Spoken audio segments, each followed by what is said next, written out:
Когда вы очень хорошо научитесь загружать кисти, рисовать, скорее всего, вы будете загружать больше, чем надо, и рисовать с помощью разницы нажима. Где-то слабее, где-то сильнее. Как это делаю я. И без масла вы уже никогда не обойдетесь.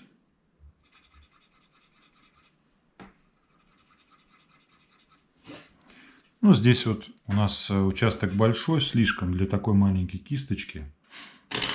Поэтому градиент мы ей делать не будем. А это у нас слишком загружено. И я принимаю решение оставить это на потом.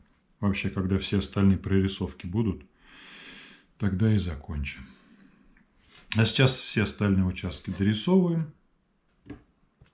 Наверное, уже даже можно и на ускоренном посмотреть, как это будет выглядеть.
Вот на этом участке можно было сразу взять большую кисточку, но чтобы не залезть за края, я сначала прошел кисточкой меньшего размера.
Вот здесь, друзья, еще такой момент интересный.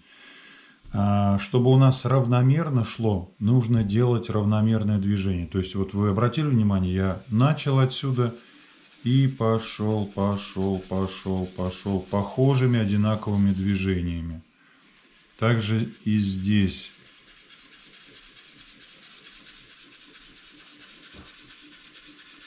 одинаковые движения. И здесь у нас немножечко посветлее уже будет. Вторым слоем, если потемнее. С первого, кстати, вот еще. С первого раза, прям вот такой тон, какой нам надо, ну точно не делайте, даже не пытайтесь. Делайте это в несколько слоев. В 2, в 3 слоя. Вот как я. И вот здесь мы оставляем такую более светлую полосу. То есть здесь мы делаем сейчас еще потемнее. Вот так вот сейчас обозначу я.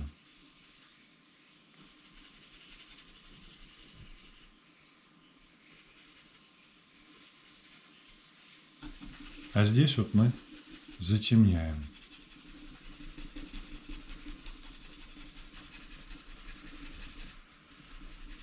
Все, краска кончилась, надо еще загружать. Каждый раз, когда загружаем, надо немножечко ее выгрузить на палитре, чтобы она у нас ровно тушевала. Видите, я ее прям не жалею, я прям жму на нее посильнее. Друзья, делайте специально несколько проходов, 2, 3, может быть даже 4. Первый проход у вас обязательно оставит какие-то полоски. Второй проход все это дело нивелирует. Третий сделает еще лучше. Ну и четвертый проход будет более такой ровный. Поэтому загружайте кисточку слабее, чтобы сильно не перетемнить за несколько проходов. Вот так постепенно, не сразу. Конечно, со временем вы будете больше загружать кисточку и делать это сразу. Может быть, не в 4 слоя, а в 2, например. Дозировать будете посмелее. Где-то уже, может быть, даже и в 1 слой. А здесь вот, друзья, у нас придется потом еще доработать. Не получится вот так этой большой кисточкой. Слишком ювелирное место здесь. Здесь надо будет поаккуратнее. Возьмем кисточки поменьше и сделаем там градацию.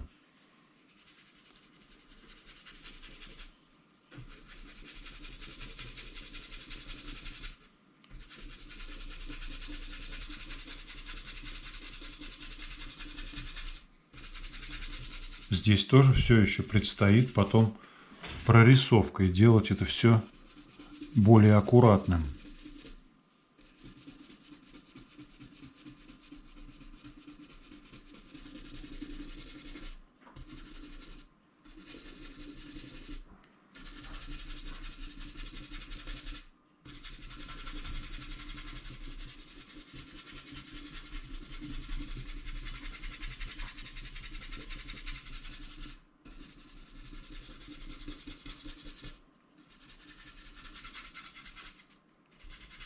Ну все.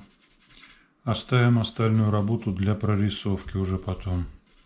Хотя вот этот участок, наверное, чтобы он меня не смущал, я, наверное, сейчас сразу его доработаю.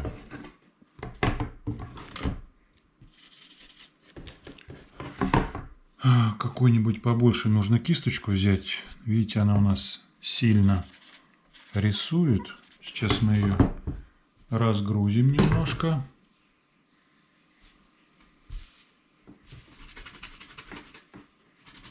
Берем тряпку и разгружаем.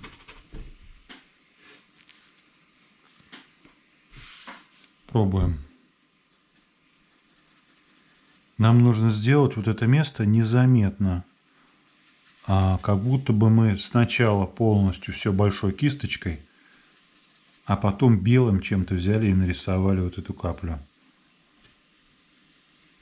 Это на самом деле не так уж и сложно, когда научишься управлять кисточкой. Там, где мы залезли на края, мы увеличим картинку, посмотрим, как там это сделано. Где-то ластиком доработаем. Ну что, еще немножечко, да? Где-то ластиком, где-то кисточкой темные какие-то места дорисуем. Ну вот и все, видите. Даже ничего не заметно.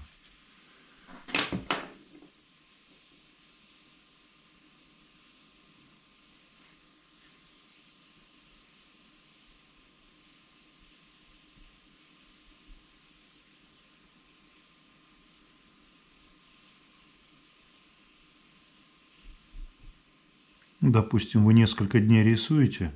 Все, что нужно резинкой, сразу сделайте сегодня. И все.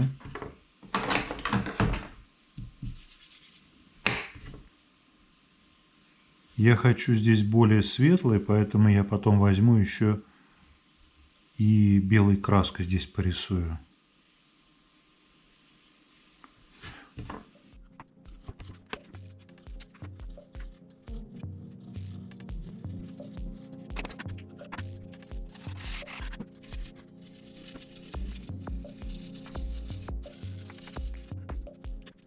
Друзья, если вы обратили внимание, я сразу не рисую прям все идеально, чисто и гладко.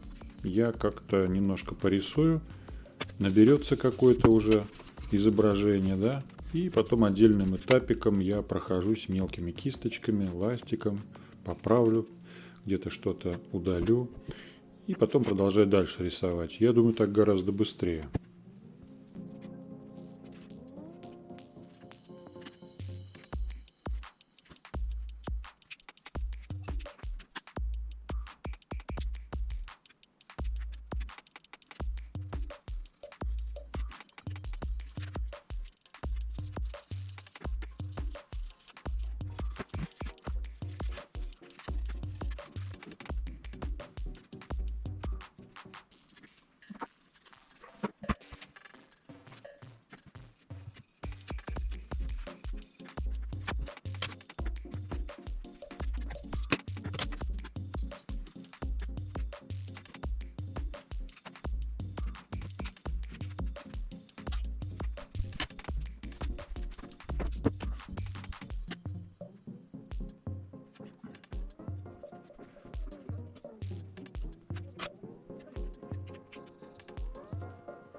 Друзья, собственно, цель вообще данного рисунка была показать вам, как работают так или иначе загруженные кисточки, как использовать масло, как заполнять фоны какие-то. Сам рисунок, вот эта вот капля, она как бы не стояла задачей. Я ее просто использовал для того, чтобы все это вам показать. Но я думаю, что нужно довести весь этот рисунок до логического завершения, поэтому в принципе, я не стал даже ничего отсюда вырезать, удалять при монтаже. Пускай будет все как есть, возможно, кому-то там покажутся какие-то моменты интересными, может быть, какие-то вещи там вы не знали, может быть, что-то для себя увидите. Поэтому оставлю все как есть, немножко там ускорю, наложу музыку. Пускай будет все от начала и до конца.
А вот сейчас как раз настал момент, когда я начну рисовать белой краской. Я беру кисточку, назовем ее перо, скажем так.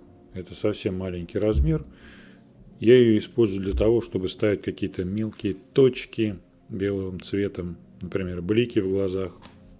И вот сейчас вы увидите, как она рисует, как белая краска рисует на черной. Делать это желательно покрывисто, то есть прям перекрывать черную краску телом, густотой, скажем так, белой краски, белила титановая. Вот. И, возможно, даже это сделать придется в 2 слоя. Первый слой немножечко впитается, он будет такой, может быть, немножко даже размытый, а второй слой уже сделает более белый цвет. Здесь прям очень аккуратно надо. Работаю я здесь на вытянутой руке. Близко не могу посмотреть, потому что камера висит. Нужно как-то снимать, и поэтому не сразу это получается сделать аккуратно.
Здесь сначала нужно еще доработать задний фон вокруг второй капельки. Почему нужно сделать это заранее? Потому что лучше белым цветом рисовать по черному, чем черным по белому. Потому что белый у нас будет ложиться прям мазками, а черная краска в технике сухой кисти, так сказать. Ну, то есть вы поняли, да? Поэтому лучше с черным сразу закончить и белый потом рисовать по черному. Так будет гораздо легче. Сейчас я все это дело дорисовываю, заканчиваю и больше сюда не возвращаюсь. Только белым.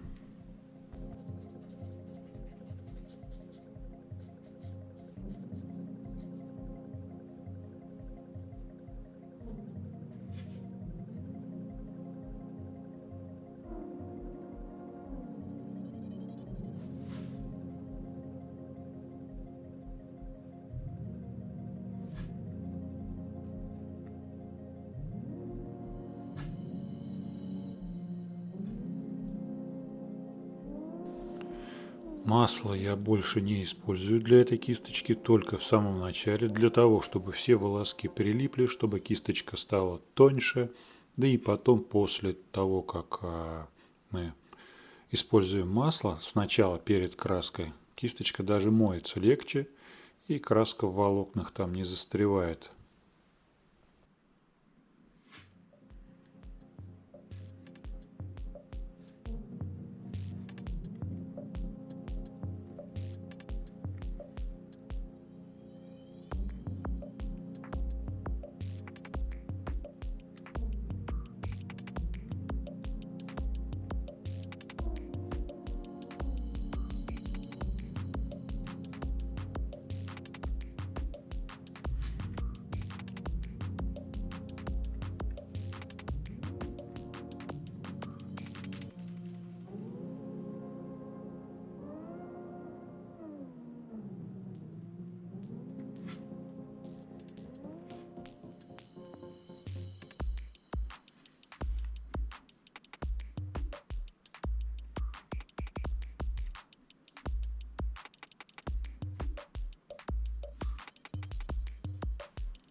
Друзья, с этим рисунком я закончил. Спасибо вам большое за внимание.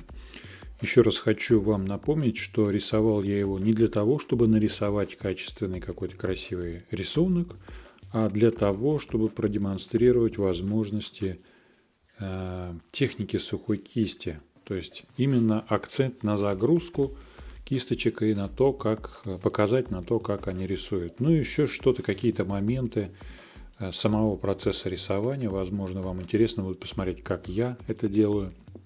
Вот. А вообще в этом плейлисте для спонсоров будут только такие вот инсайдерские видео, где будут только интересующие вас темы, очень глубоко и развернуто показаны. Поэтому под этим видео у меня просьба, пожалуйста, напишите, что бы вы еще хотели посмотреть, какие моменты вас волнуют, что вас беспокоит, что у вас не получается. И я буду делать вам такие вот, возможно, более короткие, не обязательно такие длинные видеоответы. Еще раз большое спасибо за внимание. Пишите, не стесняйтесь. Этот плейлист создан специально для вас. Творческих успехов!